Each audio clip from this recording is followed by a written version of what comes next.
Good morning. Thank you for having me. So this is a real life situation for you, is it? Duke died a couple of weeks ago. Duke, your dog, is that true? Yes, that's correct. Yes, our old boy Duke, a Beagle Basset Hound, Right. unfortunately passed away a couple of weeks ago. And you'd known him for a long time?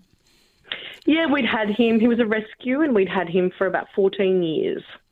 So you were offered time off from your job, and you run a legal practice, so that's pretty demanding. So on what basis were you offered the time off? Because it was a shock to you, or I don't know. Tell me.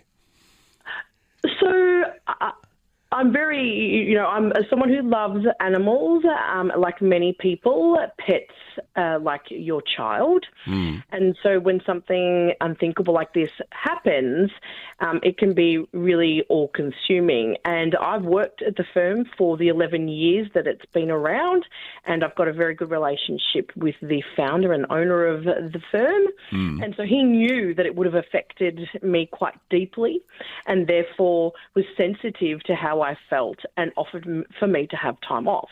I didn't accept it, I must say, because for someone like me, I like to be distracted during those times. It just seems to help me with my grief. So that in itself is a good point. Not everybody would necessarily want to take the time off. But the key to what you've told me there is the good relationship between you and the next person up the pyramid. So if you don't already have that relationship, what then? Do you say, look, I just feel so badly I can't do the job for another few days. Can I have the time off? Yes, well, I think it comes down to an opportunity for managers, and my suggestion would be to have open, honest conversations with your team and know that they're all different. They're all going to be affected by grief differently. But the reality is that if someone is sad, they're not going to be productive anyway. So offering the time off is really a sensible management, what's the word? A really sensible management option that they can extend to their staff.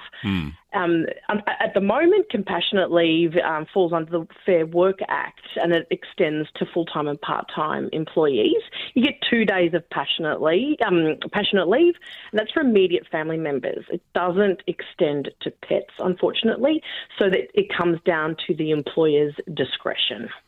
So you make the point, many people see their animals as part of the family, and for them the grief when a pet passes away can be as profound as losing a relative. Correct. And family law courts now recognise pets not as a possession, but as a distinct category of property. But wouldn't it be a bit Correct. tricky trying to put it into the law so that it's there if people want to take advantage of it, or it's an automatic thing? You know what human beings are like. Okay, you put it into the law. It works for some people because they've had the beloved pussycat or whatever it is.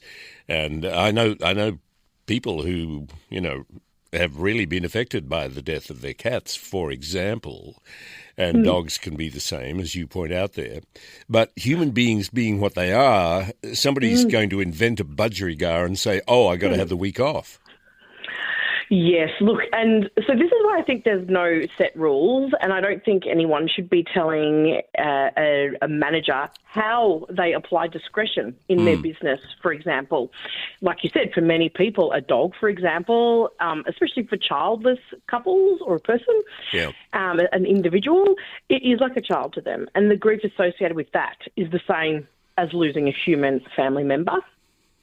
So I think because there's no set rule here, I think it's really on the managers to use their discretion and apply it in certain circumstances on an individual case-by-case basis. One person in grief, we all deal with it differently, and one person in grief may find it all-consuming, or there might be someone like me where it comes in waves. It's no set rules for how grief applies. So I think that there should be no set rules in how managers apply any law or any policy and procedure in their business that can extend to that employee. But the thing is, if somebody suddenly says, the Weimarana's gone to the great dog park in the sky, but the manager never knew there was a Weimarana, would it be too easy to invent one, is my point? Well, then Yes, obviously there is going to be instances where people are going to try and bend those policies and procedures and bend pull on the heartstrings of managers like myself. Yeah. But that's in every aspect of managing a team, isn't it? And I guess that's why it's not really going to be something that a manager would need to apply to everyone across the board. I would just say that it'd be something you take on a case-by-case basis. I'm just thinking, open and honest with your team. Well, that'd be good. That's always a good thing, open honesty, but it's not always available. I'm just thinking, Understand. when you apply for the job, do you have to tick a box that says, yes, I have an 11-year-old toucan we're very fond of?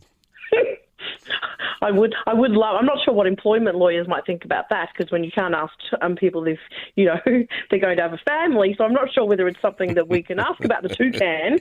Yes. But I do find it really interesting whether people do have pets, because I actually really enjoy those and find that the lawyers that I work with that have got pets are actually better lawyers in my experience, and that's a whole different segment, Mike. Yes. Well, talking about lawyers, we could do that for a little while. Anyway, it's an interesting question, and I'll be interested to see if it provokes responses from people who've been in that situation, Jodie. So thank you for coming on the program. Absolutely. Thank you so much. Jodie Engerer, General Manager, Taurus Legal Management.